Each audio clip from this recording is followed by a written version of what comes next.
Marxist പാർട്ടിയെ പിളർക്കാൻ ശ്രമം നടത്തുന്നു, നേതാവിനെ കൊണ്ടുവരുന്നു. ഞങ്ങൾ നാളെ പിണറായി വിജയൻ ഒഴിച്ച് ആരെ കിട്ടിയാലും ഭാരതീയ ജനതാ പാർട്ടിയിൽ നല്ലവനാണെങ്കിൽ ഞങ്ങൾ സ്വീകരിക്കും. സ്വീകരിക്കുന്നതിന് മുൻപ് ആ മാർക്സിസ്റ്റ് പാർട്ടിയുടെ നേതാവിന്റെ ഹിസ്റ്ററി പഠിക്കും. ഞാനല്ല പഠിക്കുന്നത്, അഖിലേന്ത്യാ തലത്തിൽ ഇരിക്കുന്നവരും പഠിക്കും. ആ പഠനത്തിന് ശേഷമാണ് ഒരു വ്യക്തിക്ക് മെമ്പർഷിപ്പ് കൊടുക്കുന്നത്. എന്നാൽ ദല്ലാൽ ഡൽഹിയിൽ നടത്തിയ ചർച്ചയിൽ ഒന്നാം ഘട്ടം തന്നെ ദല്ലാൽ ചോദിച്ചത് കോടാനുകോടി രൂപയാണ്. ദല്ലാൽ എന്താ വിചാരിച്ചത്? ഭാരതീയ ജനതാ പാർട്ടിയിലേക്ക് ആളുകളെ കൊണ്ടുവരുന്നത് നിങ്ങളെപ്പോലെയുള്ള ബ്രോക്കർമാർക്ക് പണം കൊടുത്തിട്ടാണെന്നാണോ? അല്ല, ഈ പാർട്ടി നിങ്ങൾ ഉദ്ദേശിച്ച പാർട്ടിയല്ല. ഇപ്പോ അനിൽ ആന്റണിക്കെതിരെ ഇതുപോലെ ചില അന്യായങ്ങൾ പറഞ്ഞു. ഞാൻ മാധ്യമ സുഹൃത്തുക്കളോട് പറയാൻ ആഗ്രഹിക്കുന്നു, ദല്ലാളിനെ കൊണ്ട് നിങ്ങളാണ് ചോദിപ്പിക്കേണ്ടത്.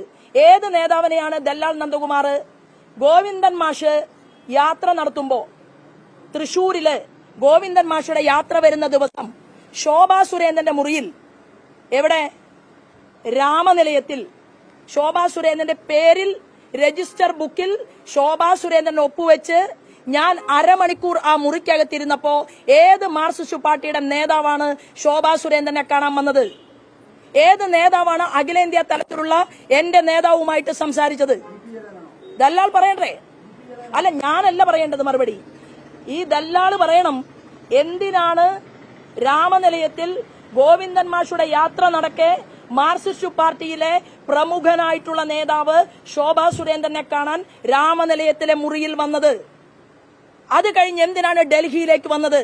ആ ഡൽഹിയിൽ വന്ന് മാർക്സിസ്റ്റ് പാർട്ടിയിൽ നിന്ന് ഈ പ്രമുഖനായ ലീഡർ പ്രസ്ഥാനത്തെ പിളർക്കുമെന്നായപ്പോ ദല്ലാൽ നന്ദകുമാറിന്റെ കാല് തല്ലിയൊടിക്കുമെന്ന് കണ്ണൂരിലെ പിണറായി വിജയന്റെ ലോബി പറഞ്ഞിട്ടല്ലേ ദല്ലാൾ ഈ പണി പാതി വെച്ച് അവസാനിപ്പിച്ചതും പണം ചോദിച്ച് കിട്ടാത്തതിന്റെ പേര്. അത് ഒന്നാം സ്ഥാനം.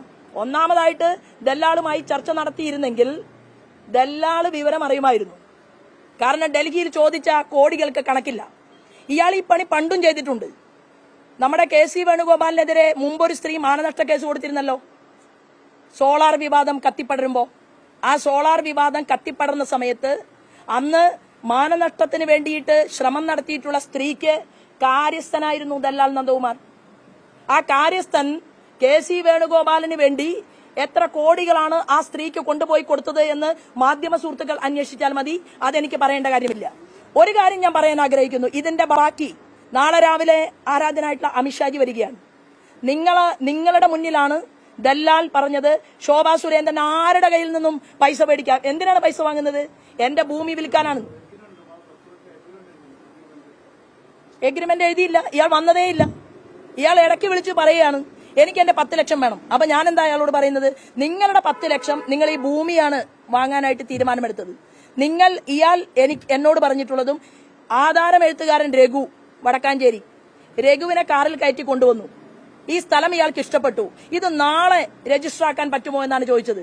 അപ്പൊ നാളെ രജിസ്റ്റർ ആക്കാൻ പറ്റുമോ എന്ന് ചോദിച്ച ദല്ലാളിന് ഭൂമി നമ്മൾ ആരും ഏറ്റുകൊണ്ട് പോയിട്ടില്ലല്ലോ, ഭൂമി അവിടെ ഉണ്ടല്ലോ, മാധ്യമ സുഹൃത്തുക്കളും ഇവിടെ ഉണ്ടല്ലോ. ദല്ലാളിന് ഭൂമി മാത്രമേ ശോഭാ സുരേന്ദ്രൻ കൊടുക്കൂ.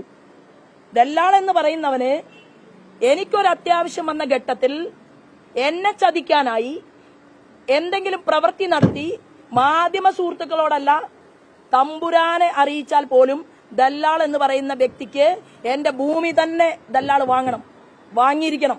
കാരണം ശോഭാ സുരേന്ദ്രന് ഇപ്പോ 1 കൊല്ലത്തിന് ശേഷം ഡേറ്റ് ഉണ്ടല്ലോ, SBIയിലേക്ക് പണം വന്ന ഡേറ്റ് അയാൾ പറയുന്നുണ്ടല്ലോ. ആ 1 കൊല്ലം എന്താണ് ഇയാൾ മിണ്ടാതിരുന്നത്? ഇത് വാർത്തയാക്കാൻ വീണ്ടും ക്രൈം നന്ദകുമാറിനോട് ആവശ്യപ്പെട്ടു.